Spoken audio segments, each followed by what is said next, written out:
Soo dhawaada daawadayaal. Haddaba weligaa ma isweydiisay sawirrada la saaro muuqaalada YouTube-ka markii aad gasho muuqaalka aad aragto waxaad arkaysaa sawir muuqaalka kor saaran oo thumbnail loo yaqaano. Marka aad ku dhufato muuqaalka sawirka ma arkaysid waxaad arkaysaa video-ga oo gudaha ayuu ku sii geynayaa.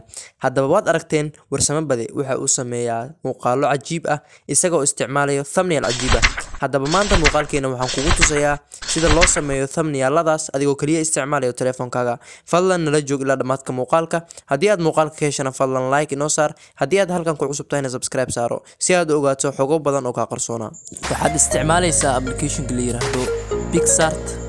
Picsart waxay kaa caawinaysaa inaad ku samaysato sawirrada waad ku hagaajisan kartaa, xitaa thumbnail-lada waa lagu hagaajin karaa. waa application aad u fudud oo aad loo xiiseeyo. haddaba sidan hadda idin muuqato ayaad muuqaalka ku arkaysan ayaad u hagaajinaysaa. marka hore qofka sawirkiisa ayaad soo qaadanaysaa iyo background-ga jeceshahay, kabacdi qofka background-ga ayaad ka jaraysaa.